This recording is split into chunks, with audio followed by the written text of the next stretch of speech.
100 MBPS 200 ಇದೆ ಮಾತ್ರ. ಮಾತರ್ಮೇ ಮಾತರಿಶ್ವನ್ನ ಪಿತರತುಲ ಗುರೋ ಭ್ರಾತರಿಷ್ಟಾಪ್ತ ಬಂಧೋ ಸ್ವಾಮಿನ್ನ ಸರ್ವಾಂತರಾತ್ಮನ್ನ ಜರ ಜರಯಿತರ್ಜನ್ಮ ಮೃತ್ಯಾಮಯಾನಾಂ ಗೋವಿಂದೇ ದೇಹಿ ಭಕ್ತಿಂ ಭವತಿ ಚ ಭಗವನ್ಮೂರ್ಜಿತಾಂ ನಿರ್ನಿಮಿತ್ತಾಂ ನಿರ್ವ್ಯಾಜಾಂ ನಿಶ್ಚಲಾಂ ತದ್ಗುಣಗಣ ಬೃಹತೀಂ ಶಾಶ್ವತೀಮಾಶು ದೇವ ನಾರಾಯಣಂ ನಮಸ್ಕೃತ್ಯ ನರಂ ಚೈವ ನರೋತ್ತಮಂ ದೇವೀಂ ಸರಸ್ವತೀಂ ವ್ಯಾಸಂ ತತೋ ಗ್ರಂಥಮುದೀರಯೇ ವಿಜಾನತಾಂ ಅವಿತ್ತಸ್ಯ ಮಧ್ವಸ್ಯ ಜಗತಿ ಗುರೋಃ ಪೂರ್ವಾಚಾರ್ಯಮಹಿಷ್ಠಾನಾಂ ಇಯಂ ಪ್ರಣತಿಮಾಲಿಕಾ. ಬೃಹದಾರಣ್ಯಕ ಉಪನಿಷತ್ತನ್ನು ಆಯ್ದ ಭಾಗಗಳನ್ನು ನೋಡುವಂತಹ ಒಂದು ಸಂಕಲ್ಪ ನಮ್ಮದಾಗಿತ್ತು. ನಿನ್ನೆ ಪ್ರತಿಪತ್ತಾದ್ದರಿಂದ ಅದನ್ನು ನಾವು ನಿಲ್ಲಿಸಿದ್ವಿ. ನಿಮಗೆ ಒಂದು ಆಶ್ಚರ್ಯ ಏನು ಅಂತ ಹೇಳಿದ್ರೆ, ಯಾವುದೇ ಉಪನಿಷತ್ತಿನಲ್ಲಿ ಬ್ರಾಹ್ಮಣ ಪಾರಮ್ಯ ಇಲ್ಲ. ಬ್ರಾಹ್ಮಣರು ಕ್ಷತ್ರಿಯರಿಂದ ಪಾಠ ಹೇಳಿಸಿಕೊಳ್ಳುವಂತಹ ಭಾಗಗಳೇ ಜಾಸ್ತಿ ಇರೋದು.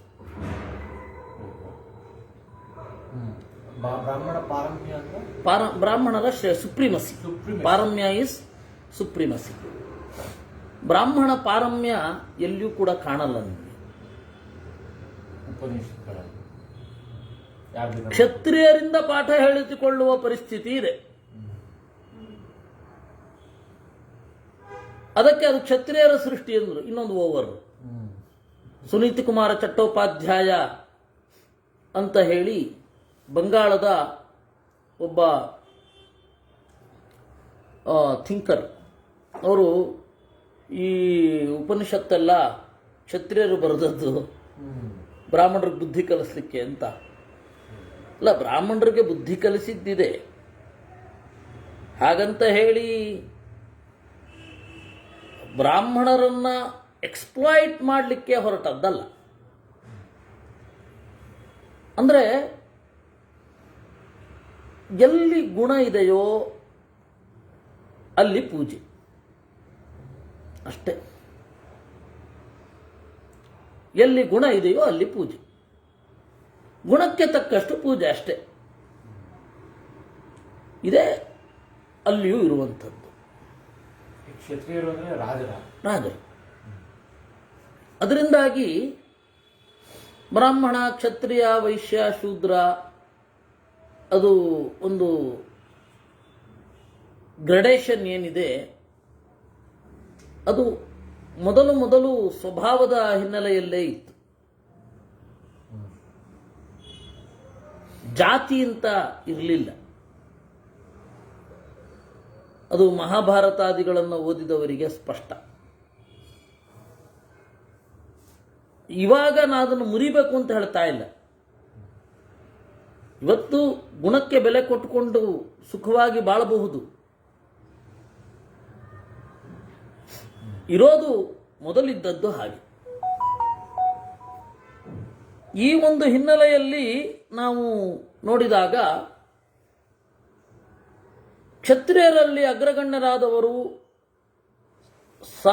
ಸ್ವಭಾವದಿಂದ ಬ್ರಾಹ್ಮಣರಿಗಿಂತ ಮುಂದೆ ಇರಬಾರದು ಅಂತ ಇಲ್ವಲ್ಲ,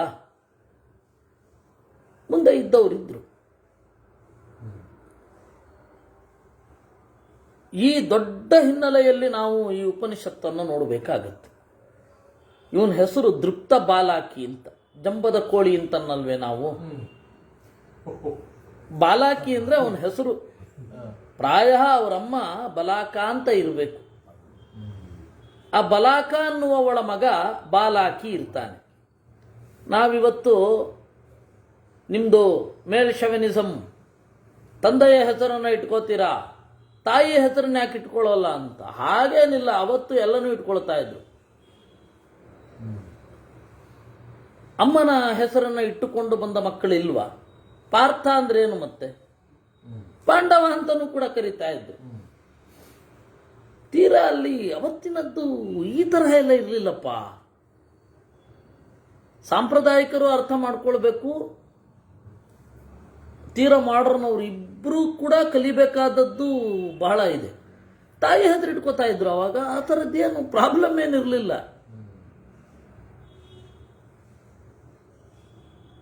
ನಾನು ಬೇಕಾದ್ರೆ ಸ್ವತಂತ್ರ, ನನ್ನ ಅಮ್ಮನ ಹೆಸರನ್ನು ನಾನು ಇಟ್ಕೊಳ್ಬಹುದು, ಲಾಕ್ಷ್ಮಹ ಅಂತ ನಾನು ಇಟ್ಕೊಳ್ಬಹುದು. ಅಂದ್ರೆ ಅವಾಗ ಇಟ್ಕೋಬಹುದಿತ್ತು. ಈಗ ಇನಿಷಿಯಲ್ ಇಡೋದು ಬೇರೆ ಕಾರಣಕ್ಕೆ ಇಟ್ಕೊಳ್ಬೋದು. ನಾನು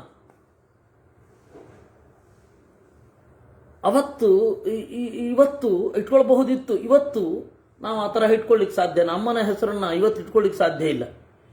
ಅವತ್ತು ಅಮ್ಮನ ಹೆಸರಿನಿಂದ ನಾನು ನನ್ನ ಗುರುತಿಸಬಹುದು. ಲಾಕ್ಷ್ಮೋಯಂ, ಲಕ್ಷ್ಮಿ ಅನ್ನುವ ಹೆಣ್ಣಿನ ಮಗ ಇವನು ಲಾಕ್ಷ್ಮಃ. ಅಷ್ಟು ಸಹಜವಾದ ನಡೆ ಇರ್ತಿತ್ತು ಅವಾಗ. ಇವತ್ತು ಇಷ್ಟೊಂದು ಕಾಂಪ್ಲಿಕೇಟ್ ಆಗೋಗಿದೆ. ಬಹಳ, ನಾನು ಅದನ್ನೇ ಹೇಳೋದು, ಬಹಳ ಹಿಂದಿನವರು ಬಹಳ ಮುಂದುವರೆದವರು ಅಂತ. ಅವರಮ್ಮ ಅರುಣ ಅನ್ನುವ ಋಷಿಕೆಯ ಮಗ ಆರುಣಿ, ಪೃಥಾ ಅನ್ನುವ ಕುಂತಿ ಅನ್ನುವ ಹುಡುಗಿಯ ಮಗ ಕೌಂತೆಯ ಅಥವಾ ಪಾರ್ಥ. ಪೃಥಾ ಅಂತ ಅವಳದೇ ಹೆಸರು. ಇಷ್ಟು ಸಹಜ. ಹಾಗೆ ಇಲ್ಲೊಬ್ಬ ಬಾಲಾಕಿ. ಆದರೆ ಈ ಬಾಲಾಕಿ ಅವನ ಪಿತೃಗೋತ್ರ ಬಂದು ಗಾರ್ಗ್ಯ ಗೋತ್ರ. ದೃಪ್ತ ಬಾಲಾಕಿ ಅನೂಚಾನಃ ಗಾರ್ಗ್ಯ ಆಸ. ಅವನು ಯಥಾಪ್ರಕಾರ ಓದಿಕೊಂಡು ಬರ್ತಾ ಇದ್ದ. ಸಹೋವಾಚ ಅಜಾತಶತ್ರುಂ ಕಾಶ್ಯಂ. ಸೀದ ಹೋದ ಅಜಾತಶತ್ರು ಅಂತ ಒಬ್ಬ ರಾಜ. ಅವನಿಗೆ ಹೇಳಿದ, ಕಾಶ್ಯಂ ಬ್ರಹ್ಮತೆ ಬ್ರವಾಣಿ. ಏನನ್ನ ಮಾಡಿದರೆ, ಯಾವ ಉಪಾಸನೆಯಲ್ಲಿ ತೊಡಗಿದರೆ ಯಾವ ತತ್ವ ಹೊಳೆಯಬಹುದೋ ಆ ತತ್ವ ಕಾಶ್ಯ. ಕಾಶ್ಯಂ ಬ್ರಹ್ಮ ತೇ ಬ್ರವಾಣಿ. ಉಪಾಸನೆಯಿಂದ ಹೊಳೆಯಬಹುದಾದ ತತ್ವವನ್ನ ನಿನಗೆ ನಾನು ಹೇಳ್ತೇನೆ ಎಂದ.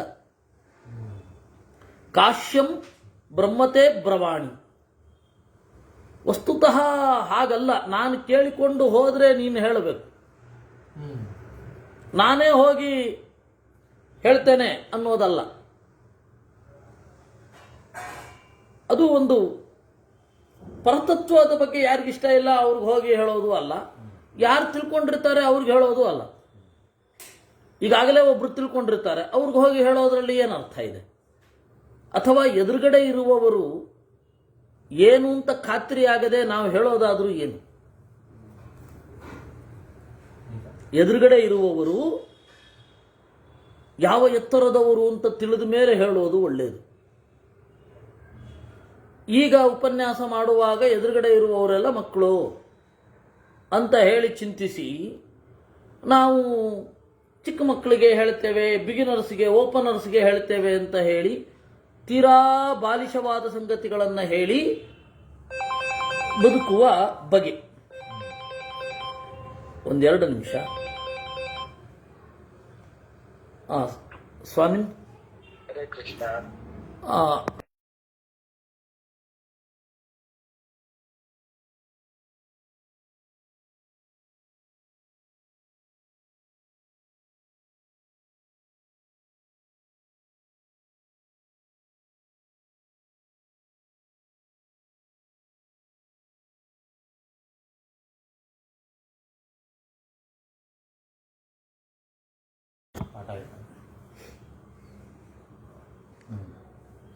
ದೃಪ್ತ ಬಾಲಾಕಿ ಆಯ್ತಲ್ಲ. ಸಹೋವಾಚ ಜಾತ ಶತ್ರು. ಎದುರುಗಡೆ ಇರುವವರು ಏನು ಅಂತ ಗೊತ್ತಾಗದೆ ಮಾತಾಡೋದಾದ್ರೂ ಹೇಗೆ? ಹಾಗೆ ಮಾಡಬಾರದಲ್ವಾ? ಎದುರುಗಡೆ ಇರುವವರು ಏನು ಅಂತ ಗೊತ್ತಾಗ, ಅದಕ್ಕೆ ಅವರೇ ಬರಬೇಕು. ಅವರೇ ಬಂದು ಕೇಳಿದ್ರೆ ಚೆನ್ನ. ನಾವೇ ಹೋಗಿ ಹೇಳಿದ್ರೆ ಅದೆಲ್ಲ ಇರಲ್ಲ. ಸಹೋವಾಚ ಅಜಾತ ಶತ್ರುಂ ಕಾಶ್ಯಂ. ಅವನು ಹೋದ, ಅಜಾತ ಶತ್ರು ಅಂತ ಒಬ್ಬ ರಾಜ, ಸೀದಾ ಹೋಗಿ ಅವನ ಹತ್ತಿರ ಹೇಳಿದ, ಕಾಶ್ಯಂ ಬ್ರಹ್ಮತೆ ಬ್ರವಾಣಿ. ಉಪಾಸನೆ ಮಾಡಿದರೆ ಹೊಳೆಯುವ ಬ್ರಹ್ಮನ ಬಗ್ಗೆ ನಿನಗೆ ಹೇಳುತ್ತೇನೆ. ಸಹೋವಾಚ ಜಾತಶತ್ರು ಸಹಸ್ರಮೇತಸ್ಯಾಂ ವಾಚಿ ದದ್ಮಃ. ಸಂತೋಷ ಸ್ವಾಮಿ ಹೇಳಿ, ನಿಮ್ಮ ಒಂದೊಂದು ಮಾತಿಗೆ 1000 ನಾಣ್ಯಗಳನ್ನು ನಾನು ಕೊಡ್ತೇನೆ. ಜನಕೋ ಜನಕ ಇತಿ ವೈ ಜನ ಧಾವಂತಿ. ಎಲ್ಲರೂ ಜನಕನ ಹತ್ರ ಹೋಗಬೇಕು ಅಂತಾರೆ. ನಾವೇನು ಕಡಿಮೆ, ನೀವು ಕೊಡ್ತೇವೆ, ಏನು ಯೋಚನೆ ಮಾಡಬೇಡಿ. ಸಹೋವಾಚ ಗಾರ್ಗ್ಯ ಯೇವಾಸೌ ಆದಿತ್ಯೇ ಪುರುಷಃ ಏತಮೇವಾಹಂ ಬ್ರಹ್ಮೋಪಾಸೆ ಇತಿ. ಅದಕ್ಕೆ ಗಾರ್ಗ್ಯ ಹೇಳಿದ, ಆಯ್ತು ಹೇಳೋಣ, ಆದಿತ್ಯನಲ್ಲಿ ಒಬ್ಬ ಪುರುಷ ಇದ್ದಾನಲ್ಲ, ಅವನನ್ನೇ ನಾನು ಬ್ರಹ್ಮ ಅಂತ ಉಪಾಸನೆ ಮಾಡ್ತೇನೆ ಅಂತ. First statement. ಅನೇಕ ಉಪಾಸನೆಗಳಲ್ಲಿ ಇದೋ ಒಂದು. ದೇವರು ಅಂದ್ರೆ ಯಾರು? ಸೂರ್ಯನ ಒಳಗಡೆ ಇದ್ದಾನಲ್ಲ, ಅವನೇ ದೇವರು. ಸಹೋವಾಚ ಗಾರ್ಗ್ಯ ಏವಾತೌ ಆದಿತ್ಯೇ ಪುರುಷಃ ಏತಮೇವಾಹಂ ಬ್ರಹ್ಮೋಪಾತೆ ಇತಿ. ಸಹೋವಾಚ ಜಾತಶತ್ರು ಮಾಮೈತಸ್ಮಿನ್ ಸಂವದಿಷ್ಠಾಃ. ಅಯ್ಯೋ, ಇಷ್ಟೇ ಅಂತ ಅನ್ಕೋಬೇಡಪ್ಪ ಅಂದ. ಇಷ್ಟೇ ಅಂತ ಅನ್ಕೋಬೇಡ ಕಣೋ, ದೇವರು ಅಂದ್ರೆ ಇಷ್ಟೇನಾ ಅಂದ ಅಜಾತ ಶತ್ರು. ಇಷ್ಟೇನಾ ದೇವರು ಅಂದ್ರೆ ನಿನ್ ಪ್ರಕಾರ? ಅಯ್ಯೋ, ಮಾಮೈ ತಸ್ಮಿನ್ ಸಂವದಿಷ್ಠಾಃ, ಮತ್ತೆ ಅತಿಷ್ಠಾಃ, ಇನ್ನೂ ಎತ್ತರಕ್ಕೆ ಏರು. ದೇವರ ಮಹಿಮೆ ಇನ್ನೂ ದೊಡ್ಡದಿದೆ. ಇಲ್ಲಿ ಚಿಂತನೆ ಮಾಡಬೇಕಾದ್ರೆ ಸರ್ವೇತಾಂ ಭೂತಾನಾಂ ಮೂರ್ಧಾ ರಾಜೇತಿ ವಾ ಅಹಮೇತಮುಪಾತೆ. ನಾನು ಎಲ್ಲ ಜೀವರ ತಲೆಯ ಮೇಲೆ ನಿಂತವ ಅಂತ ಅವನನ್ನು ಉಪಾಸನೆ ಮಾಡ್ತಾ ಇದ್ದೇನೆ. ಸೂರ್ಯನ ಒಳಗಡೆ ಇದ್ದು ಬೆಳಕು ನೀಡುವವ ಮಾತ್ರ ಅಲ್ಲ, ಎಲ್ಲರ ತಲೆಯ ಮೇಲಿನ ಬೆಳಕು ಅಂತಲೂ ನಾನು ಉಪಾಸನೆ ಮಾಡ್ತಾ ಇದ್ದೇನೆ. ನಿನ್ನ ಉಪಾಸನೆಯನ್ನ ಅದಕ್ಕೆ ಹಿಗ್ಗಿಸಿಕೊಂಡ್ರೆ ಇನ್ನೂ ಚೆನ್ನಾಗಿರುತ್ತೆ ಎಂದ. ಒಂದು ಸ್ಟೆಪ್ ಅವನಿಗೆ, ಇವನೇನು ಹೇಳಿದ ಅದಕ್ಕಿಂತ ಒಂದು ಸ್ಟೆಪ್ ಮೇಲೆ. ಅದರಿಂದಾಗಿ ಯಾರು ಹೀಗೆ ಉಪಾಸನೆ ಮಾಡ್ತಾರೆ, ಸಯ ಏತಮೇವಮುಪಾಸ್ತೆ ಅತಿಷ್ಠಾ ಸರ್ವೇತಾಂ ಭೂತಾನಾಂ ಮೂರ್ಧಾರಾಜ ಭವತಿ. ಯಾರು ಹೀಗೆ ಉಪಾಸನೆ ಮಾಡ್ತಾನೆ, ಅವನು ಬಹಳ ಜನರ ತಲೆಯ ಮೇಲೆ ನಿಂತು ಅವರನ್ನು ನಿಯಂತ್ರಿಸುವ ಕೆಲಸ ಅವನಿಗೆ ಒದಗತ್ತೆ. ಸಹೋವಾಚ ಗಾರ್ಗ್ಯ ಏವಾಸೌ ಚಂದ್ರೇ ಪುರುಷಃ ಏತಮೇವಾಹಂ ಬ್ರಹ್ಮೋಪಾತ ಇತಿ. ಆಮೇಲೆ ಅವನು ಹೇಳಿದ, ಗಾರ್ಗ್ಯ ಸೋಲಿಕ್ಕೆ ಒಪ್ಪಿಗೆ ಇಲ್ಲ. ಇದಿಲ್ದೇ ಇದ್ರೇನಂತೆ, ಇನ್ನೊಂದ್ರಲ್ಲಿ ಹೇಳ್ತೇನೆ. ಏನು? ಚಂದ್ರನಲ್ಲಿ ಇರುವ ಪುರುಷ ಏನಿದ್ದಾನೆ ಅವನನ್ನ ದೇವರು ಅಂತ ನಾನು ಉಪಾಸನೆ ಮಾಡ್ತೇನೆ. ಸಹೋವಾಚ ಜಾತ ಶತ್ರು ಮಾಮೈ ತಸ್ಮಿನ್ ಸಂವದಿಷ್ಠಾ ಅತಿಷ್ಠಾ ಬೃಹತ್ ಪಾಂಡರವಾತ ಸೋಮೋ ರಾಜೇತಿ ವಾ ಅಹಮೇನ ಮುಪಾತ ಇತಿ. ಗಾರ್ಗ್ಯ ಹೇಳಿದ, ಚಂದ್ರನಲ್ಲಿರುವ ಪುರುಷನನ್ನ ದೇವರು ಅಂತ ನಾನು ಉಪಾಸನೆ ಮಾಡ್ತೇನೆ, ನೀನು ಉಪಾಸನೆ ಮಾಡು ಅಂತ ಹೇಳೋನಿದ್ದ. ಅದಕ್ಕೆ ಅಜಾತ ಶತ್ರು ಹೇಳಿದ, ಮಾಮೈ ತಸ್ಮಿನ್ ಸಂವದಿಷ್ಠಾ, ಅಲ್ಲೇ ನಿಲ್ಬೇಡಪ್ಪ, ಅತಿಷ್ಠಾ, ಎತ್ತರಕ್ಕೆ ಏರು. ಬೃಹತ್ ಪಾಂಡರವಾಸಾಹ ಸೋಮೋ ರಾಜನ್ನಿತಿ.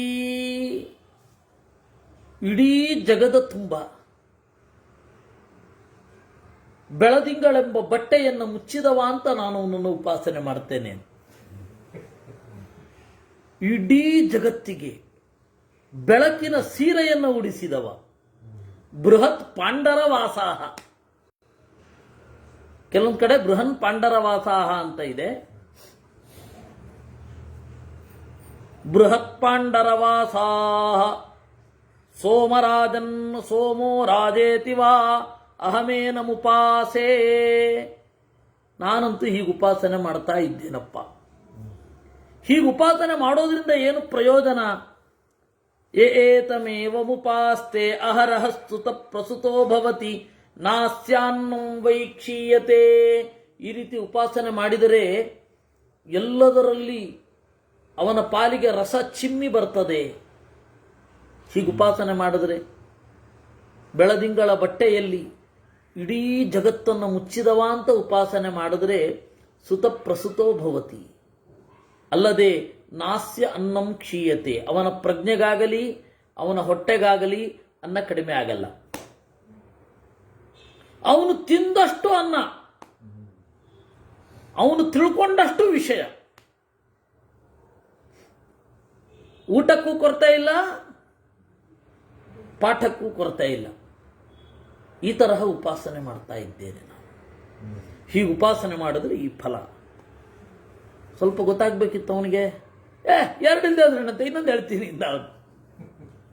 ಸಹೋವಾಚ ಗಾರ್ಗ್ಯ ಏವಾಯಂ ವಿದ್ಯುತಿ ಪುರುಷಃ ಏತಮೇವಾಹಂ ಬ್ರಹ್ಮೋಪಾತಯಿತಿ. ಮಿಂಚಿನಲ್ಲಿ ಒಬ್ಬ ಇದ್ದಾನಲ್ಲ, ಮಿಂಚನ್ನು ಮಿಂಚಿಸುವವ, ಅವನನ್ನ ದೇವರು ಅಂತ ನಾನು ಉಪಾಸನೆ ಮಾಡ್ತೇನೆ. ಸಹೋವಾಚ ಜಾತ ಶತ್ರು ಮಾಮೈ ತಸ್ಮಿನ್ ಸಂವದಿಷ್ಠಾ ತೇಜಸ್ವೀತಿ ವಾ ಅಹಮೇನಮುಪಾತಯಿತಿ. ನಾನು ವಿದ್ಯುತ್ತಿನಲ್ಲಿರುವ ಪುರುಷನನ್ನ ಕೇವಲ ವಿದ್ಯುತ್ತಿನಲ್ಲಿದ್ದಾನೆ ಅಲ್ಲ, ಅವನ ಒಂದು ಗುಣವನ್ನು ಉಪಾಸನೆ ಮಾಡ್ತೇನೆ. ತೇಜಸ್ವಿ, ಎಲ್ಲರನ್ನು ಸೋಲಿಸುವವ. ಯಾಕೆಂದ್ರೆ ಆ ಮಿಂಚು ಆ ವೇಗದಿಂದಲೇ ಎಲ್ಲರನ್ನು ಸೋಲಿಸ್ಬಿಟ್ಟಿರತ್ತೆ. ಅದರಿಂದಾಗಿ ಅದು ಮಿಂಚು ಬಂದ ಮೇಲೆ ಆಮೇಲೆ ಶಬ್ದ ಬರುವುದು. ಹೀಗಾಗಿ ಸೂರ್ಯ ಹಗಲಿನ ಬೆಳಕು, ಚಂದ್ರ ಇರುಳ ಬೆಳಕು, ಮಿಂಚು ತತ್ಕ್ಷಣದ ಬೆಳಕು. ಅವನು ಅಲ್ಲಿಗೆ ಬಂದ, ಅಲ್ಲಿ ದೇವರಿದ್ದಾನೆ ಅಂತ ಉಪಾಸನೆ ಮಾಡುತ್ತೇನೆ. ತೇಜಸ್ವೀತಿ ವಾ ಉಪಾಸೆ. ತೇಜಸ್ವಿ ಅಂತ ನಾನು ಉಪಾಸನೆ ಮಾಡ್ತೇನೆ. ಯಾರು ಹೀಗೆ ಉಪಾಸನೆ ಮಾಡ್ತಾನೆ ತೇಜಸ್ವೀಹ ಭವತಿ, ಎಲ್ಲರನ್ನ ಸೋಲಿಸುವವನಾಗ್ತಾನೆ. ತೇಜಸ್ವಿನಿಯ ಹಾಸ್ಯ ಪ್ರಜಾಭವತಿ, ಅವನ ಪರಂಪರೆ ಬೇರೆಯವರನ್ನು ಸೋಲಿಸುವ ಶಕ್ತಿಯನ್ನು ಪಡೆದಿರುತ್ತೆ. ಅವನ ಪ್ರಜ್ಞೆ ಬೇರೊಬ್ಬರನ್ನು ಸೋಲಿಸುತ್ತೆ, ಗೆಲ್ತಾನೆ. ಹೀಗೆ ಉಪಾಸನೆ ಮಾಡಬೇಕು. ದೇವರು ಅಂತಲ್ಲ, ದೇವರಿಗೊಂದು ಗುಣವನ್ನು ಉಪಾಸನೆ ಮಾಡಬೇಕು. ಸುಮ್ಮನೆ ಆಗ್ಬೇಕಲ್ಲ, ಅವನು ಸುಮ್ಮನೆ ಆಗ್ಲಿಕ್ಕೆ ಬಿಡಲ್ಲ ರೀ. ಈ ಸೂರ್ಯ, ಈ ಚಂದ್ರ, ಈ ಮಿಂಚು ಎಲ್ಲಿ ಬೆಳಗತ್ತೆ? ಆಕಾಶದಲ್ಲಿ. ಆಕಾಶದಲ್ಲಿ ನಾನು ದೇವರು ಅಂತ ಉಪಾಸನೆ ಮಾಡ್ತೇನೆ ಎಂದ. ಸಹೋವಾಚ ಗಾರ್ಗ್ಯ ಏವಾಯಮಾಕಾಶೇ ಪುರುಷಃ ಏತಮೇವಾಹಂ ಬ್ರಹ್ಮೋಪಾತಯಿತಿ. ಅವನನ್ನು ಉಪಾಸನೆ ಮಾಡ್ತಾನೆ. ಸಹೋವಾಚ ಜಾತ ಶತ್ರು ಮಾಮೈ ತಸ್ಮಿನ್ ಸಂವದಿಷ್ಠಾಃ ಪೂರ್ಣಂ ಅಪ್ರವರ್ತೀತಿ ವಾ ಅಹಮೇತಮುಪಾತಯಿತಿ. ಅಜಾತಶತ್ರು ಹೇಳ್ತಾನೆ, ಅಜಾತಶತ್ರು ರಾಜ ನೋಡಿ, ಕ್ಷತ್ರಿಯನಾಗಿ ಅವನಿಗೆ ಅಜಾತಶತ್ರು ಅಂತ ಯಾರನ್ನು ದ್ವೇಷಿಸ್ತಾ ಇರಲಿಲ್ಲ. ಅಜಾತಶತ್ರು ಅಂದ್ರೆ ಅವನು ಯಾರನ್ನು ದ್ವೇಷಿಸ್ತಾ ಇರಲಿಲ್ಲ ಅಂತ ಅರ್ಥ, ಅವನನ್ನು ಬೇರೆಯವರು ದ್ವೇಷಿಸ್ತಾ ಇರಲಿಲ್ಲ ಅಂತ ಅರ್ಥ ಅಲ್ಲ. ಹಾಗಾದ್ರೆ ರಾಜ್ಯಭಾರ ಹೇಗೆ ಮಾಡ್ತಾ ಇದ್ದ? ತಪ್ಪಿದ್ರೆ ಶಿಕ್ಷೆ ಕೊಡ್ತಾ ಇದ್ದ, ಸರಿ ಇದ್ರೆ ಗೌರವಿಸ್ತಾ ಇದ್ದ, ಅಷ್ಟೇ. ಅವನ ದೃಷ್ಟಿ ಪಾರ್ಶಲ್ ಆಗಿರಲಿಲ್ಲ. ತಪ್ಪಿದ್ರೆ ಶಿಕ್ಷೆ ಕೊಡದೇ ಇರೋದು ಅಜಾತ ಶತ್ರುತ್ವ ಅಲ್ಲ. ಒಳ್ಳೆಯವರಾಗೋದು ಅಂದ್ರೆ ತಪ್ಪನ್ನ ತಪ್ಪು ಅಂತ ಹೇಳದವರು ಒಳ್ಳೆಯವರಲ್ಲ, ತಪ್ಪನ್ನು ಸರಿ ಅಂತ ಹೇಳುವವರು ಒಳ್ಳೆಯವರಲ್ಲ. ಅವರಿಂದ ಇನ್ನೂ ಅನರ್ಥ ಜಾಸ್ತಿ.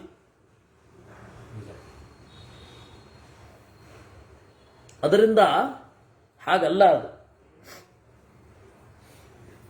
ಆಮೇಲೆ ಅಜಾತಶತ್ರು ಹೇಳಿದ, ಓಹ್, ಆಕಾಶದಲ್ಲಿ ನೀನು ದೇವರು ಅಂತ ಅಷ್ಟೇ ಉಪಾಸನೆ ಮಾಡ್ತೀಯಾ? ನಾನು ಏನಂತ ಉಪಾಸನೆ ಮಾಡ್ತೇನೆ ಗೊತ್ತಾ? ಪೂರ್ಣಂ ಅಪ್ರವೃತ್ತಿ. ದೇವರು ಆಕಾಶದ ಒಳಗಡೆ ಇದ್ದಾನೆ. ಹೇಗಿದ್ದಾನೆ? ಪೂರ್ಣನಾಗಿದ್ದಾನೆ. ಆಮೇಲೆ ಅಪ್ರವರ್ತಿ, ಏನನ್ನೂ ಮಾಡೋದಿಲ್ಲ. ಏನನ್ನೂ ಮಾಡದೇ ಇರ್ಲಿಕ್ಕೆ ಯಾರಿಗಾರಿಗೊಬ್ರಿಗೂ ಸಾಧ್ಯವಾ? ಏನನ್ನೂ ಮಾಡದೇ ಇರ್ಲಿಕ್ಕೂ ಸಾಧ್ಯ ಇಲ್ಲ. ಏನನ್ನೂ ಮಾಡಬೇಡಿ ಅಂದ್ರೆ ಸಾಧ್ಯವೇ ಇಲ್ಲ. ಉಸಿರಾದ್ರೂ ಆಡ್ಲೇಬೇಕಾಗತ್ತೆ. ಆದರೆ ದೇವರೊಬ್ಬ ಮಾತ್ರ ಏನನ್ನೂ ಮಾಡದೆಯೂ ಇರಬಲ್ಲ. ದೇಶದಲ್ಲಿ ಅವನು ಪೂರ್ಣನಾಗಿದ್ದಾನೆ. ಅದರಿಂದಾಗಿ ಆಕಾಶವು ಪೂರ್ಣ. ಎಲ್ಲಿಗೆ ಹೋದ್ರೂ ಆಕಾಶ ಇದೆ.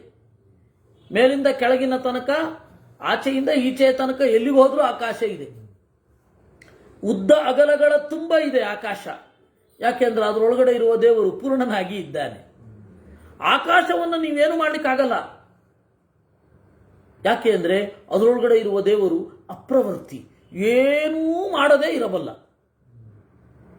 ಹೀಗೆ ಎರಡು ರೀತಿಯಿಂದ ನಾನು ಉಪಾಸನೆ ಮಾಡುತ್ತೇನೆ ಆಕಾಶದಲ್ಲಿ ಇದ್ದವನು ಅಜಾತ ಶತ್ರು. ಇದನ್ನ ಕೇಳ್ತಾ ಇದ್ರೆ ಮಾತು ನಿಲ್ಲಿಸಿ ಇದನ್ನ ಮನಸ್ಸಿನಲ್ಲಿ ಚಿಂತನೆ ಮಾಡೋಣ ಅಂತ ಆಗತ್ತೆ. ಅಷ್ಟು ಚಂದ ಒಂದೊಂದು ಗುಣಗಳು ಕೂಡ ದೇವರದ್ದು.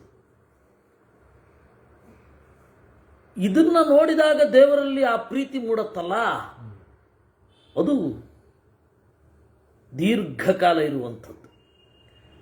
ಅದಕ್ಕೆ ಯಾರ ಪ್ರೇರಣೆಯೂ ಬೇಡ.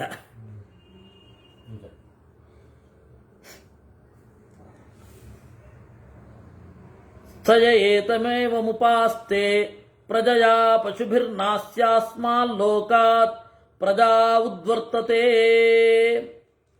ಪೂರ್ಣ ಅಂತ ಉಪಾಸನೆ ಮಾಡೋದ್ರಿಂದ ಅವನು ಇಹಲೋಕದ ಪರಲೋಕದ ಎಲ್ಲ ಸಂಪತ್ತುಗಳಿಂದ ಪೂರ್ಣನಾಗ್ತಾನೆ. ಅವನು ಅಪ್ರವರ್ತಿ ಅಂತ ಉಪಾಸನೆ ಮಾಡೋದ್ರಿಂದ, ಆಕಾಶದಲ್ಲಿರುವ ದೇವರು ಅಪ್ರವರ್ತಿ ಅಂತ ಉಪಾಸನೆ ಮಾಡೋದ್ರಿಂದ ಏನಾದರೂ ಅವನಿಗೆ ಮನಸ್ಸಿಗೆ ಉದ್ವೇಗ ಆಗಲ್ಲ, ಟೆನ್ಷನ್ನೇ ಬರೋಲ್ಲ. ಅವನಿಗೆ ಆರಾಮವಾಗಿ ಇರ್ತಾನೆ, ಭಯ ಆಗಲ್ಲ ಅವನಿಗೆ. ಪೂರ್ಣ ಅಪ್ರವರ್ತಿ ಅಂತ ಉಪಾಸನೆ ಮಾಡೋದ್ರಿಂದ ಅವನು ಸುಮ್ಮನಾಗಲಿಲ್ಲ. ಸಹೋವಾಚ ಗಾರ್ಗ್ಯ ಏವಾಯಂ ವಾಯೌ ಪುರುಷಃ ಏತಮೇವಾಹಂ ಬ್ರಹ್ಮೋಪಾತೈತಿ. ಸೂರ್ಯ, ಚಂದ್ರ, ಮಿಂಚು, ಆಕಾಶ, ಆ ಆಕಾಶದ ನಡುವೆ ಅಗಾಧವಾಗಿ ಓಡಾಡುವ ಗಾಳಿ, ವಾತವೆಂಬ ಆವರಣ. ವಾತಾವರಣ, ಆವರಣ ಅಂದರೆ ನಮ್ಮನ್ನೆಲ್ಲ ಆವರಿಸಿರೋದು, ಕವರ್ ಮಾಡಿರೋದು. ವಾತಾವರಣ ಅಂದ್ರೂ ಅದೇ, ನಮ್ಮನ್ನೆಲ್ಲ ಆವರಿಸಿರುವ ಗಾಳಿ ಏನಿದೆ ಅದು. ಅದರಲ್ಲಿ ನಾನು ದೇವರಿದ್ದಾನೆ ಅಂತ ಉಪಾಸನೆ ಮಾಡ್ತೇನೆ ಅಂತ. ಸಹೋವಾಚ ಜಾತ ಶತ್ರು ಮಾಮೈ ತಸ್ಮಿನ್ ಸಂವದಿಷ್ಠಾ ಅತಿಷ್ಠಾ ಇಂದ್ರೋ ವೈಕುಂಠೋ ಪರಾಜಿತ ಸೇನಾವಾ ಅಹಮೇತಮುಪಾತೈತಿ. ಸಯ ಏತಮೇವ ಮುಪಾಸ್ತೆ ಜಿಷ್ಣುರಃ ಸ್ಯಾಪರಾಜಿಷ್ಣುರ್ಭವಂತಿ ಭವತಿ ಅನ್ಯತಶ್ಚ ಜಾಯೀ. ಇನ್ನು ಗಾಳಿಯನ್ನು ನಾನು ಉಪಾಸನೆ ಮಾಡ್ತೇನೆ. ಅದಕ್ಕೆ ಅವನು ಹೇಳಿದ, ಅಷ್ಟೇ ಉಪಾಸನೆ ಮಾಡಬೇಡಪ್ಪ, ಮಾಮೈ ತಸ್ಮಿನ್ ಸಂವದಿಷ್ಠಾ, ಮತ್ತೆ ಅತಿಷ್ಠ, ಇನ್ನೂ ಎತ್ತರ ಅಂತ ಚಿಂತನೆ ಮಾಡು.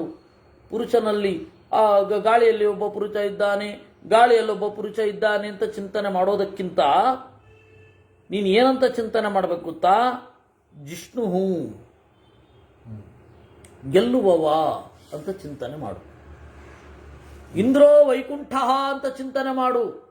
ಇಂದ್ರ ಅಂದ್ರೆ ಪರಮೈಶ್ವರ್ಯ, ಎಲ್ಲರನ್ನ ಆಳುವ ಶಕ್ತಿ ಯಾರಿಗೋ ಅವನಲ್ಲಿ ಇಂದ್ರ. ಈ ಎರಡು ಹೇಳ್ತಾ ಇದ್ದ. ಆಮೇಲೆ ಮೂರನೇ ಹೇಳಲಿಕ್ಕೆ ಶುರು ಮಾಡಿದ. ಇಂದ್ರ ವೈಕುಂಠ. ವೈಕುಂಠ ಅಂತ ಹೇಳಿದ್ರೆ ಯಾವ ದೋಷವೂ ಇರದವ, ಗಾಳಿಯಲ್ಲಿ ಯಾವ ದೋಷವೂ ಇಲ್ಲ. ಆಮೇಲೆ ಅಪರಾಜಿತಾತೇನ, ಗಾಳಿಯನ್ನು ಯಾರಾದರೂ ಸೋಲಿಸ್ಲಿಕ್ಕಾಗತ್ತಾ? ಮತ್ತೆ ವಾಯುಜಯ ಅಂತಾರೆ, ಮುಖ್ಯ ಪ್ರಾಣನನ್ನು ಒಲಿಸುವುದು ಅಂತ ಅಷ್ಟೇ ಅರ್ಥ. ಜಿತಾಸನೋ ಜಿತ ಪ್ರಾಣ ಜಿತಶ್ವಾಸೋ ಜಿತೇಂದ್ರಿಯ ಅಂತ ಭಾಗವತ ಇದೆ. ಆಸನ ಜಯ ಅಂದ್ರೇನು? ಒಂದೇ ಆಸನದಲ್ಲಿ ಕುತ್ಕೊಂಡಿರೋದು, ಅಲುಗಾಡದೇ ಇರೋದು. ಜಿತ ಪ್ರಾಣ, ಪ್ರಾಣನನ್ನ ಗೆಲ್ಲೋದು. ಜಿತಶ್ವಾಸ, ಉಸಿರಾಡದೇ ಇರೋದು. ಜಿತೇಂದ್ರಿಯ, ಇಂದ್ರಿಯಗಳನ್ನು ಗೆಲ್ಲುವುದು. ಅಲ್ಲಿ ಪ್ರಾಣನನ್ನು ಸೋಲಿಸಲಿಕ್ಕಾಗಲ್ಲ, ಮುಖ್ಯ ಪ್ರಾಣನನ್ನು ಸೋಲಿಸಲಿಕ್ಕಾಗಲ್ಲ. ಮತ್ತೆ ಭಕ್ತಿಯಿಂದ ಒಲಿಸುವುದು ಅಂತ ಅಷ್ಟೇ. ಪ್ರೀತಿಯಿಂದ ಗೆದ್ದ ಅಂತಾರಲ್ಲ, ಹಾಗೆ ಇದು. ಅದರಿಂದಾಗಿ ವೈಕುಂಠ ಅಪರಾಜಿತಾಸೇನ ಎಂದೂ ತೋಲದ ಪರಮಾತ್ಮನ ರೂಪಗಳ ಗಡಣ ಸೇನಾ ಅಂತ ಇದೆ, ಬಹಳ ರೂಪ ಅಂತ ಆಚಾರ್ಯರು ಬರೀತಾರೆ. ಬಹುರೂಪತ್ವಾತ್ ಅಪರಾಜಿತಾಸೇನಾ ಭಗವಾನ್. ಈ ಆಕಾಶದಲ್ಲಿ 3 ಗುಣಗಳನ್ನು ಉಪಾಸನೆ ಮಾಡಬೇಕು. ಒಂದು ಅಪರಾಜಿತಾಸೇನ, ಇನ್ನೊಂದು ಇಂದ್ರ, ಇನ್ನೊಂದು ವೈಕುಂಠ. ವಾಯುವಿನಲ್ಲಿರುವ ದೇವರು ಇಂದ್ರನಾಗಿದ್ದಾನೆ, ವೈಕುಂಠನಾಗಿದ್ದಾನೆ, ಅಪರಾಜಿತಾಸೇನ ಆಗಿದ್ದಾನೆ. ಅದರಿಂದಾಗಿ ವಾಯುವಿಗೂ ಸೋಲಿಲ್ಲ. ಯಾರು ಹೀಗೆ ಉಪಾಸನೆ ಮಾಡ್ತಾರೆ, ಜಿಷ್ಣುರ್ಹಾಸ್ಯ ಭವತಿ ಅನ್ಯತಶ್ಚಜಾಯೀ. ಅವನು ಗೆದ್ದವನಾಗ್ತಾನೆ, ಬೇರೊಬ್ಬರನ್ನು ಸೋಲಿಸುವವನಾಗ್ತಾನೆ. ಅನ್ಯತಶ್ಚಜಾಯೀ, ಬೇರೆಯವರನ್ನೆಲ್ಲ ಗೆಲ್ಲುತ್ತಾನೆ. ಈ ರೀತಿ ದೇವರ ಗುಣಗಳು 3. ಈ 3 ಗುಣಗಳಿಂದ ದೇವರು ಮುಖ್ಯ ಪ್ರಾಣನಲ್ಲಿ ಅಥವಾ ಗಾಳಿಯಲ್ಲಿ ನೆಲೆಸಿದ್ದಾನೆ ಅಂತ ಚಿಂತಿಸು.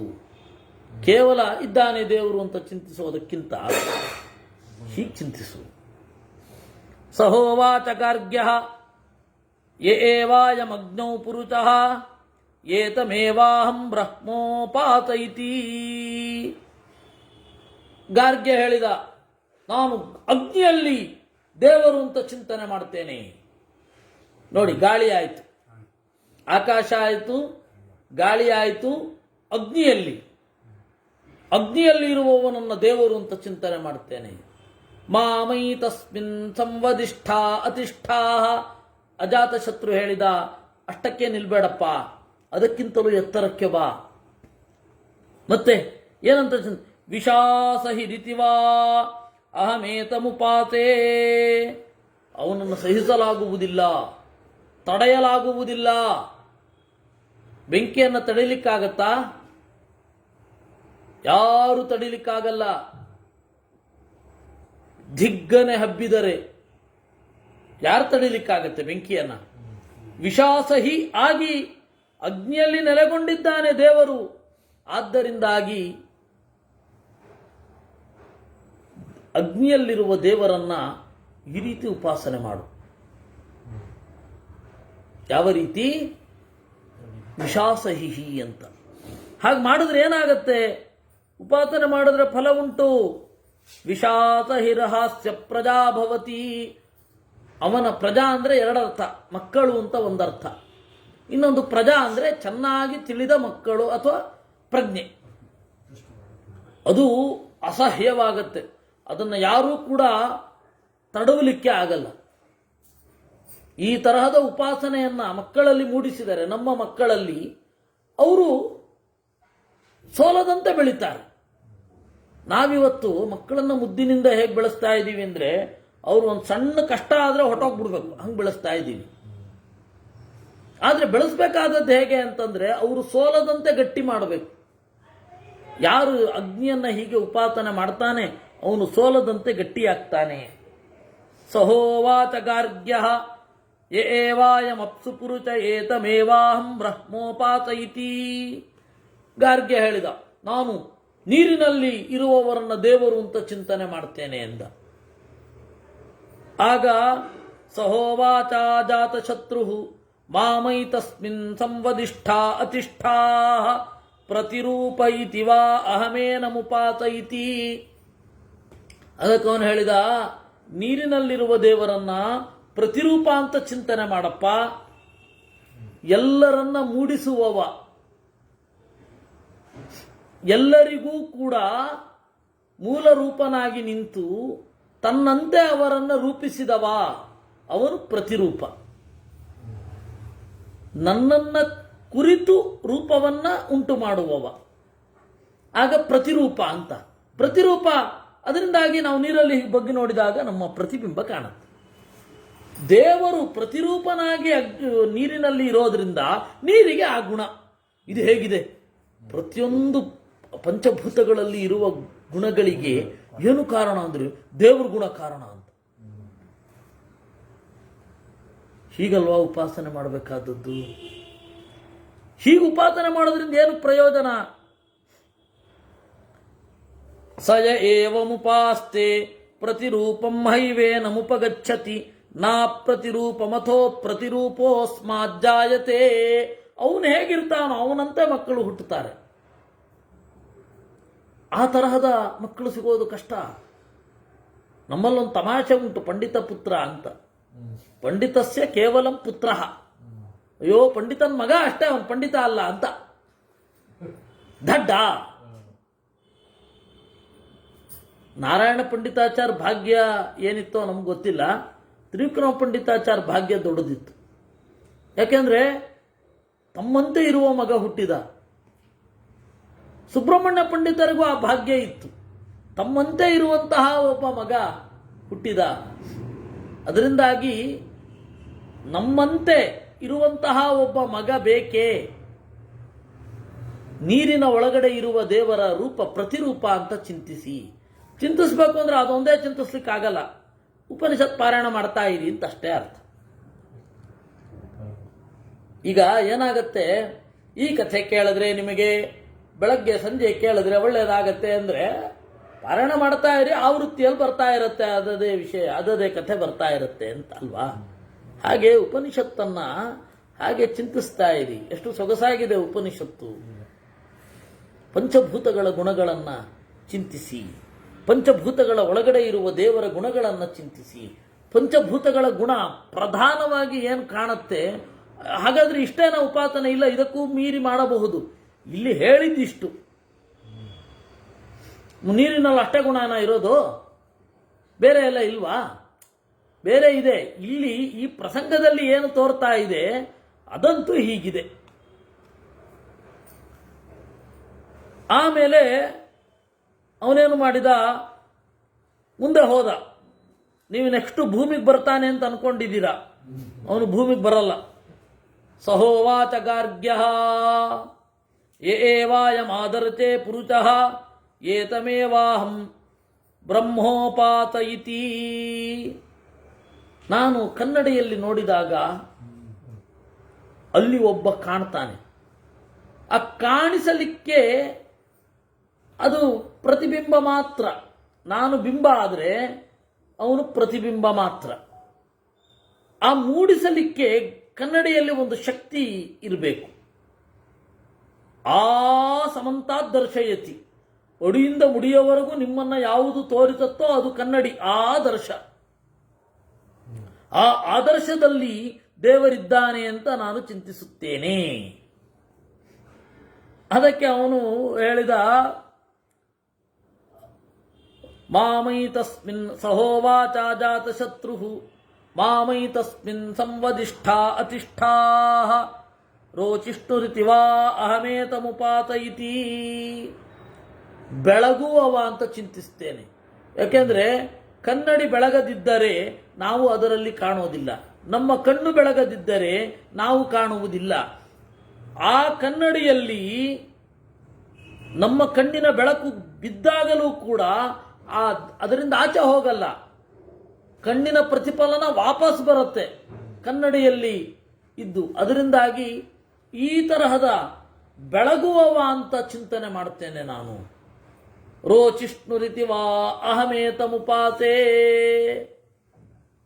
ಕನ್ನಡಿಯಲ್ಲಿ ಈ ಗುಣಗಳಿರಬೇಕಾದ್ರೆ, ನಮ್ಮ ಕಣ್ಣೆಂಬ ಕನ್ನಡಿಯಲ್ಲಿ ಈ ಗುಣಗಳಿರಬೇಕಾದ್ರೆ ದೇವರಲ್ಲಿ ಈ ಗುಣ ಇರಲೇಬೇಕು, ರೋಚಿಷ್ಣುತ್ವ.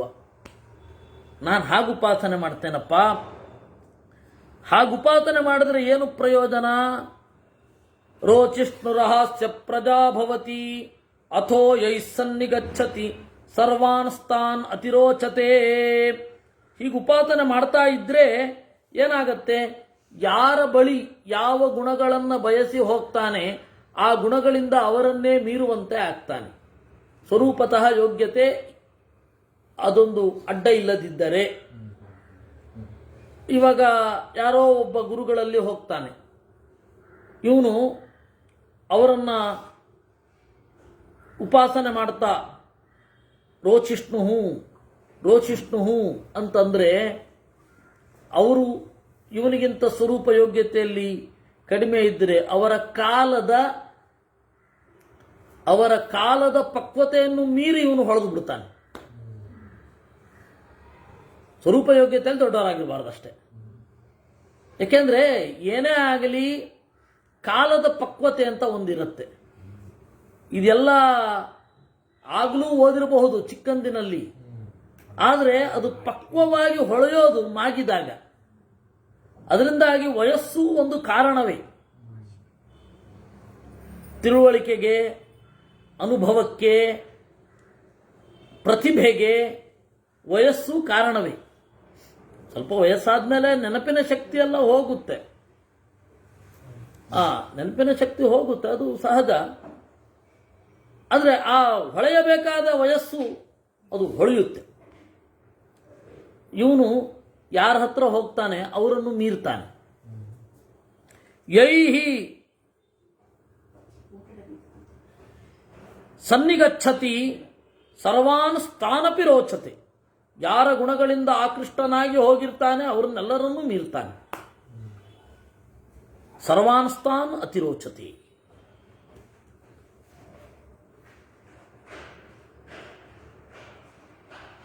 ಸಹೋವಾಚ ಗಾರ್ಗ್ಯಃ ಏವಾಯಂ ಯಂತಂ ಪಶ್ಚಾಚ್ಛಬ್ದೋನುದೇತಿ ಏತಮೇವಾಹಂ ಬ್ರಹ್ಮೋಪಾತೈತಿ. ಆಮೇಲೆ ಹೇಳಿದ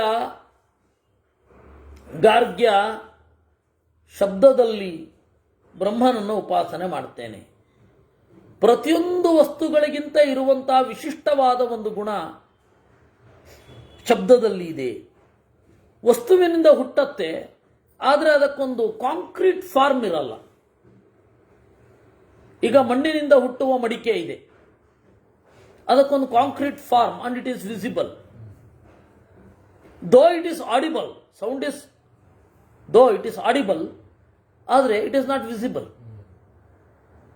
ಆದರೆ ನಮಗೆ ಗೊತ್ತಾಗತ್ತೆ, ಆ ಶಬ್ದದಿಂದ ಕಂಪನ ಉಂಟಾಗತ್ತೆ, ಸೌಂಡ್ ವೇವ್ ಇರುತ್ತೆ, ನಮ್ಮನ್ನು ಗಾಬರಿಗೊಳಿಸತ್ತೆ, ನಮ್ಮನ್ನು ಬೀಳಿಸತ್ತೆ, ನಮ್ಮನ್ನು ಏಳಿಸತ್ತೆ. ನಮ್ಮ ನಡುವಣ ಆಕಾಶದಲ್ಲಿ ಹರಿದಾಡ್ತಾ ಶಬ್ದ ಇಲ್ಲಿ ನಿಂತು ಬಿಡಲ್ಲ. ಅದರಿಂದಾಗಿ ನಾನು ಎಷ್ಟೇ ಫಾಸ್ಟಾಗಿ ಮಾತನಾಡ್ತಾ ಇದ್ರೂ ಅಷ್ಟೇ ಫಾಸ್ಟಾಗಿ ನಿಮ್ಮ ಕಿವಿಯನ್ನು ತಲುಪಿ ಹೋಗುತ್ತೆ. ಇಲ್ಲವೇ ನಾವು ಒಂದು ಸ್ವಲ್ಪ ಹೊತ್ತು ಮಾತನಾಡಬೇಕು, ಈ ಶಬ್ದಗಳೆಲ್ಲ ಖಾಲಿ ಆದಮೇಲೆ, ಸೌಂಡ್ ಫೀಲ್ಡ್ ಕ್ಲಿಯರ್ ಆದಮೇಲೆ ಮತ್ತೆ ಮಾತನಾಡಬೇಕು ಅಂತ ಉಂಟೆ? ಈ ಒಂದು ಚಿತ್ರ ಗುಣ ಶಬ್ದದಲ್ಲಿದೆ. ಅದಕ್ಕೆ ಕಾರಣ ದೇವರು. ಅದರಿಂದಾಗಿ ಶಬ್ದದಲ್ಲಿ ದೇವರಿದ್ದಾನೆ ಅಂತ ನಾನು ಉಪಾಸನೆ ಮಾಡ್ತೇನೆ. ಅದಕ್ಕೆ ಅವನು ಹೇಳ್ದ, ಮಾಮೈ ತಸ್ಮಿನ್ ಸಂವದಿಷ್ಠ ಅತಿಷ್ಠಾ. ಅಷ್ಟೇ ನೀನು ಚಿಂತನೆ ಮಾಡಬೇಡಪ್ಪ. ಅಸುರಿತಿವಾ ಅಹಮೇತಮುಪಾಸ್ತೆ. ನೋಡು, ಶಬ್ದದಲ್ಲಿ ಇರುವ ಅಸು ಎಲ್ಲ ಕಡೆ ಸಮಾನವಾಗಿ ಶಬ್ದದ ತರಂಗಗಳು ವ್ಯಾಪಿಸುತ್ತವೆ. ಆ ವ್ಯಾಪಿಸುವಂತೆ ಆ ಶಬ್ದಗಳನ್ನು, ಧ್ವನಿ ತರಂಗಗಳನ್ನು ಎಸೆಯುವ ಒಂದು ಶಕ್ತಿ ದೇವರಲ್ಲಿ ಇದೆ. ಅಸು ಶಬ್ದದಲ್ಲಿ ಪ್ರಾಣನಿದ್ದಾನೆ ಅಂತ ಉಪಾಸನೆ ಮಾಡು. ಆ ಪ್ರಾಣ ನಾರಾಯಣನೂ ಹೌದು, ಪ್ರಾಣನೂ ಹೌದು. ಯಾಕೆಂದ್ರೆ ವಸ್ತು ಮುಂದೆ ಹೋಗ್ತಿದ್ದ ಹಾಗೆ ಹಿಂದೆ ಬರುವ ಏಕೈಕ ವಸ್ತು ಅಂತಂದ್ರೆ ಅದು ಶಬ್ದ.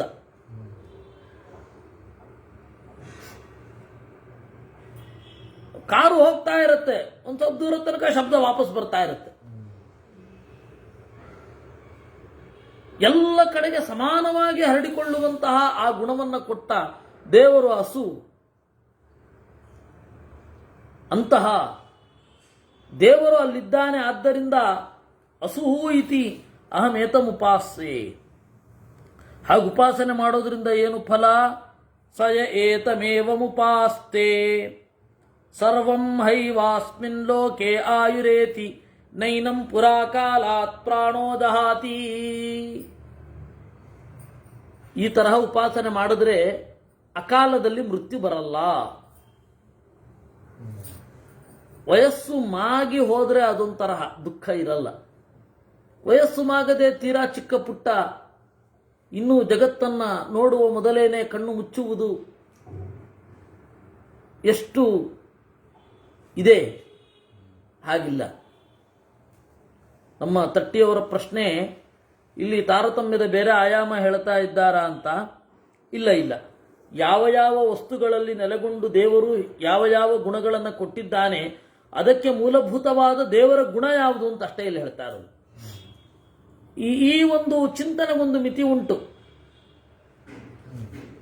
ಈ ಒಂದು ಚಿಂತನೆಗೊಂದು ಮಿತಿ ಉಂಟು. ಇದರಲ್ಲಿ ಹಲವಾರು ಪಾಠಗಳಿದೆ. ಅದರಲ್ಲಿ ಒಂದು, ನಾವೇ ಯಾರ ಹತ್ರನೋ ಹೋಗಿ ಉಪದೇಶ ಮಾಡಲಿಕ್ಕೆ ಹೋಗಬಾರದು. ಕಾರಣ ಏನು ಅಂದರೆ, ಅವರಿಗೆ ಅದರ ಅಗತ್ಯ ಇದೆಯೋ ಇಲ್ಲವೋ, ಆ ಅಗತ್ಯವನ್ನು ಅವರು ಮೀರಿದ್ದಾರೋ, ಆ ಅಗತ್ಯ ಅವ್ರಿಗೆ ಅರ್ಥವೇ ಆಗಲ್ವೋ, ಮೂರು ಗೊತ್ತಾಗಲ್ಲ. ಇವಾಗ ನಾನು ನಿಮಗೆ ಈ ಉಪನಿಷತ್ತನ್ನ ಹೇಳುವ ಅಗತ್ಯ ಇದೆ ಅಂತ ಹೆಂಗೆ ಗೊತ್ತಾಯಿತು? ನೀವು ಕೇಳಿದ್ರಿಂದ ಗೊತ್ತಾಯಿತು. ಇಲ್ಲ, ನಾವು ಈ ಉಪನಿಷತ್ತನ್ನು ಓದಿದ್ದೇವೆ, ಅದರಿಂದಾಗಿ ಬೇಡ, ಹಾಗೆ ಉಪಾಸನೆ ಮಾಡ್ತೇವೆ. ಇಲ್ಲ, ನಮ್ಗೆ ಉಪನಿಷತ್ತು ಅರ್ಥ ಆಗಲ್ಲ, ಬೇಡ. ಇದೆಲ್ಲ ಈ ಉಪನಿಷತ್ತನ್ನು ಚಿಂತನೆ ಮಾಡದೇ ಇರಲಿಕ್ಕೆ ಇರುವಂತಹ ಸಾಧ್ಯತೆಗಳು. ಅದ್ಯಾವುದೂ ಇಲ್ಲಿಲ್ಲ. ಇದು ಎಲ್ಲವೂ ಕೂಡಬೇಕು ಅಂತಾದರೆ ಹೆಂಗೆ ಗೊತ್ತಾಗಬೇಕು? ಅದನ್ನು ಈ ಪ್ರಸಂಗ ಇದೆ, ಕೇಳುವ ತುಡಿತ ಇದೆ, ಕೇಳುವ ಅಗತ್ಯ ಇದೆ. ಇದೆಲ್ಲ ಒಟ್ಟಿಗೆ ಕೂಡೋದು ಯಾವಾಗ? ಬಂದು ಕೇಳಿದಾಗ. ಕೇಳದೆ ಹೋದರೆ ಇದ್ಯಾವುದು ಗೊತ್ತಾಗಲ್ಲ. ಅದಕ್ಕಾಗಿ ಕೇಳದೆ ಹೇಳಬಾರದು. ನಾ ಪೃಷ್ಟ ಕಸ್ಯ ಚಿದ್ಬ್ರೂಯಾತ್. ಕೇಳದೆ ಏನನ್ನು ಹೇಳಬಾರದು. ಇವನಿಗೊಂದು ಒಳ್ಳೇದಾಯ್ತು ಏನು ಅಂತಂದ್ರೆ, ಇವನಿಗಿಂತ ತಿಳಿದವನನ್ನ ಹೋಗಿ ತಡವಿದ. ಅದರಿಂದಾಗಿ ಇವನಿಗೆ ತಿಳಿದೇ ಇರೋದು ತಿಳಿಲಿಕ್ಕೆ ಶುರು ಆಯ್ತಾ. ತಿಳಿಸಕ್ಕೆ ಹೋಗಿದ್ದು ಇವನಿಗೆ ತಿಳಿತಾ ಹೋಯ್ತು. ಅದರಿಂದಾಗಿ ಇಲ್ಲೊಂದು ಉಪದೇಶ ಮಾಡಲಿಕ್ಕೆ ಬಂದವ ವಿಚಿತ್ರ ಸಂಗತಿಗಳನ್ನು ಪಡೆಯುವ ಹಾಗಾಯಿತು. ಆದರೆ ಇದರದ್ದು ಡ್ರಾಬ್ಯಾಕ್ ಏನು ಅಂದರೆ, ಇವನಿಗೆ ಎಷ್ಟು ಬೇಕೋ ಅಷ್ಟನ್ನು ಮಾತ್ರ ಹೇಳ್ತಾ ಹೋದ. ಈ ತತ್ವದ ಒಳಗಡೆ ಇರುವ ದೇವತೆಗಳು, ಆ ದೇವತೆಗಳ ಕಾರ್ಯವ್ಯಾಪ್ತಿ ಇತ್ಯಾದಿಗಳನ್ನೆಲ್ಲ ಹೇಳಲಿಲ್ಲ.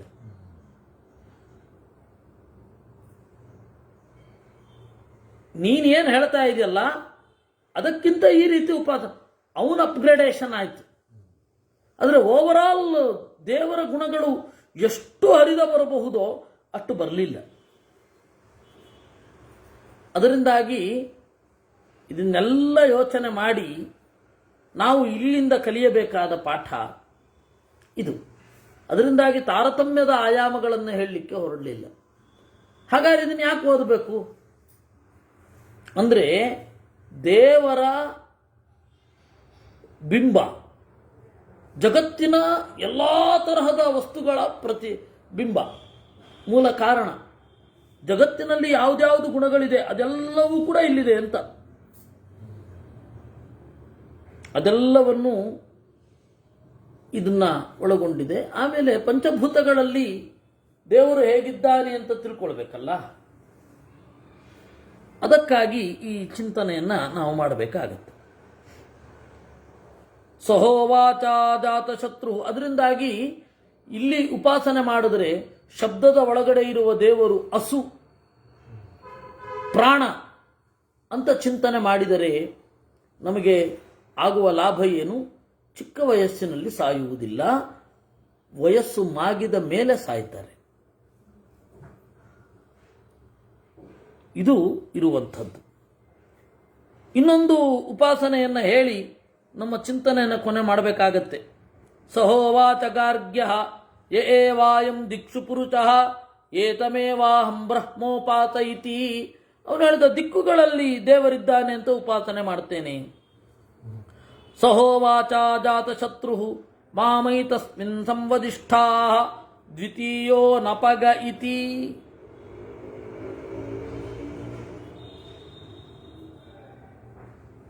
ಅಹಮೇತಮುಪಾಸೇ. ದಿಕ್ಕುಗಳಲ್ಲಿ ದೇವರಿದ್ದಾನೆ ಅಂತ ಉಪಾಸನೆ ಮಾಡ್ತೇನೆ. ಅದಕ್ಕೆ ಅವನು ಹೇಳಿದ, ಅಜಾತಶತ್ರು, ನಾನು ದಿಕ್ಕುಗಳ ಒಳಗಡೆ ಇರುವ ದೇವರನ್ನ ದ್ವಿತೀಯ ಮತ್ತೆ ಅನಪಗ ಅಂತ 2 ಗುಣಗಳಿಂದ ಉಪಾಸನೆ ಮಾಡ್ತೇನೆ. ದ್ವಿತೀಯ ಅಂದ್ರೆ ಸಹಾಯಕ. ಎಲ್ಲ ದಿಕ್ಕುಗಳಲ್ಲಿ ನೆಲೆಗೊಂಡ ದೇವರು ನನಗೆ ಸಹಾಯಕ ಅಂತ ಉಪಾಸನೆ ಮಾಡ್ತೇನೆ. ನನ್ನ ಜೊತೆಗೆ ಇನ್ನೊಬ್ಬ ಇದ್ದಾರೆ, ನಾನು ಏಕಾಕಿ ಅಲ್ಲ. ದ್ವಿತೀಯ. ಆಮೇಲೆ ಅನಪಗ, ಯಾವತ್ತೂ ಹೊಟ್ಟೋಗಲ್ಲ. ಆ ತರಹದ ರೂಪ ದಿಕ್ಕುಗಳಲ್ಲಿ ಇದೆ. ಅದರಿಂದಾಗಿ ನಾಳೆ ಬೆಳಗ್ಗೆ ಪೂರ್ವ ದಿಕ್ಕು ಯಾವುದು ಅಂತ ನೋಡಿಕೊಂಡು ಅರ್ಘ್ಯ ಪ್ರದಾನ ಮಾಡ್ಬೇಕು ಮಾರಾಯ ಅಂತ ಹೇಳೋ ಪರಿಸ್ಥಿತಿ ಇಲ್ಲ. ಯಾಕೆ ಹೇಳಿ? ಅನಪಗ, ಎಂದೂ ಅವನು ಯಾವ ಕಡೆಗೂ ಹೋಗಲ್ಲ. ಆ 2 ಗುಣಗಳಿದೆ ದಿಕ್ಕಿನಲ್ಲಿರುವ ದೇವರಲ್ಲಿ. ಹಾಗೆ ಉಪಾಸನೆ ಮಾಡ್ತೇನೆ. ದ್ವಿತೀಯವಾನ್ ಭವತಿ ನಾಸ್ಮಾತ್ ಗಣಶ್ಚಿದ್ಯತೆ. ಹೀಗೆ ಮಾಡಿದ್ರೆ ಎಲ್ಲಿಗೆ ಹೋದ್ರೂ ಸಹಾಯಕ ಇರ್ತಾನೆ ಒಬ್ಬ. ಹೀಗೆ ಉಪಾಸನೆ ಮಾಡಿದ್ರೆ ದ್ವಿತೀಯವಾನ್ ಭವತಿ, ಎಲ್ಲಿಗೆ ಹೋದ್ರೂ ಒಬ್ಬ ಸಹಾಯಕ ಇರ್ತಾನೆ. ನಾಸ್ಮಾತ್ ಗಣಶ್ಚಿದ್ಯತೆ. ಒಂದು ದೊಡ್ಡ ಹಿಂಡು ಇವನು ವಿರೋಧ ಕಟ್ಕೊಳ್ಳಲ್ಲ.